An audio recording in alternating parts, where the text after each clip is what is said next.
Hello friends, આજે આપણે બનાવીશું સરસ મજાની ક્રિસ્પી ટેસ્ટી અને હોમમેડ એવી સરસ મજાની કાચા કેળાની વેફર. એકદમ કુરકુરી. જો તમે આમ હાથમાં લો તો આમ ભૂકો થઈ જાય. તમે આમ કરશો ને તો એટલી વારમાં એટલી સરસ ક્રિસ્પી આ વેફર બને છે. અને એની ખાસિયત એ છે કે તમે એને સ્ટોર કરી શકો છો અને તમે એની ટાઈમ એને ખાઈ શકો છો. ટી ટાઈમ છે, સાંજના કે સ્નેક્સ કોઈ ખાવાનું મન થાય હોમમેડ, તો ખૂબ જ સરસ એનો આ ઓપ્શન છે. આ રીતે આપણે બે જાતની વેફર બનાવીશું, લાંબી વેફર અને ગોળ વેફર. આ રીતે મસાલો ચડાવી અને સરસ એને આ રીતે મિક્સ કરી દઈશું. અને એટલી સરસ ને ટેસ્ટી વેફર બને છે કે તમે એકવાર બનાવશો તો તમારા ફેમિલી મેમ્બર વારંવાર ડિમાન્ડ કરશે કે આ જ વેફર ભાવે છે, અને તમે એને બનાવીને સ્ટોર કરી શકો છો.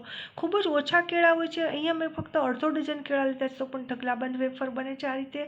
અને ફક્ત અડધો કલાકમાં તમે વેફર બનાવી અને ફ્રી પણ થઈ જાઓ છો, અને નાસ્તો પણ તમારે ઘરમાં સ્ટોર થઈ જાય છે. તો અને ખૂબ જ કિફાયતી પ્રાઇઝમાં, તો અને એને હેલ્થ જેની કોઈ પ્રાઇઝીસ નથી, તો એ તમને બહુ જ ફાયદો થાય છે હેલ્થ માટે.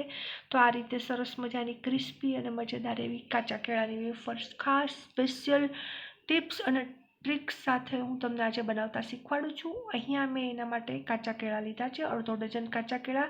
સારી ક્વોલિટીના આપણે ચેક કરીને લેવાનું છે. સૌપ્રથમ આપણે મસાલો બનાવીશું. કાશ્મીરી લાલ મરચું થોડું ચડિયાતું લેશું, એ તીખું નથી હોતું. અને ત્યાર પછી સિંધાલુણ નમક આપણે લેવાનું છે. ઉપવાસમાં પણ, એકાદશીમાં, ફરાળમાં તમે આ વેફરનો યુઝ કરી શકો એ માટે.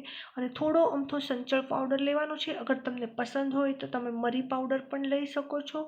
અને આ રીતે આપણે મસાલો બનાવી લેવાનો છે. આ મસાલો આપણે વેફર બને પછી એને યુઝ કરવાનો છે. અને ક્રિસ્પી વેફર બનાવવા માટે આ રીતે સિંધાલુણ નમક અને થોડું પાણી એડ કરી અને મીઠાવાળું પાણી બનાવવાનું છે. આપણે વેફર બનાવીને ઉપર મીઠું નાખશું ને તો એ પોચી થઈ જાય છે, પણ આનાથી એકદમ ક્રિસ્પી વેફર બને છે. સૌથી પહેલાં કેળાનો આ રીતે ડીટીયાવાળો પાર્ટ છે એ આપણે નીકાળી દેવાનું છે. છાલ આપણે નીકાળવાની છે. એક વસ્તુ ખાસ ધ્યાનમાં રાખવાની છે કે એમાં કેળાની છાલમાં પતલી એવી સ્ટ્રીપ્સ પણ એમાં ચોટેલી ન રહેવી જોઈએ. પ્રોપર છાલ આપણે ઉતારી લેવાની છે. ક્યાંય પણ ચોટેલી છાલ દેખાવી ન જોઈએ ગ્રીન કલરની, કારણ કે નહીં તો પછી વેફર પાડશું ને ત્યારે એ પોચી બની જાય છે. તેલ ગરમ કરવા મૂક્યું છે આ રીતે. સૌપ્રથમ કેળાનો એક નાનો એવો ટુકડો લઈને આ રીતે આપણે ચેક કરી લેશું. અગરથી એ ફટાફટ ઉપર આવી જાય તો સમજી લેવાનું અહીંયા હજી થોડી વાર લાગે છે, તો 2 મિનિટ પછી આપણે વેફર પાડશું. સારી જાતનું ધારવાળું સ્લાઇસર લેવાનું છે અને આપણે ડાયરેક્ટ આ રીતે તેલમાં આ રીતે વેફર પાડવાની છે. પહેલાં આપણે ગોળ વેફર પાડીશું. આપણે અહીંયા આજે 2 જાતની વેફર બનાવીશું, ગોળ અને લાંબી. અગર તમને હાથમાં વરાળથી વધારે દજાય એવું લાગતું હોય તો સ્લાઇસર છે એને થોડું ઊંચું રાખવાનું તેલમાં, અને આ રીતે એને આપણે વેફર પાડી લઈશું. અને ફટાફટ વેફર બને છે આ રીતે. તેલમાં આપણે પાડતું જવાનું છે. હમણાં આપણે આ વેફરને જારા વડે જરા પણ ઉથલાની ટ્રાય કોઈ કરવાની નથી.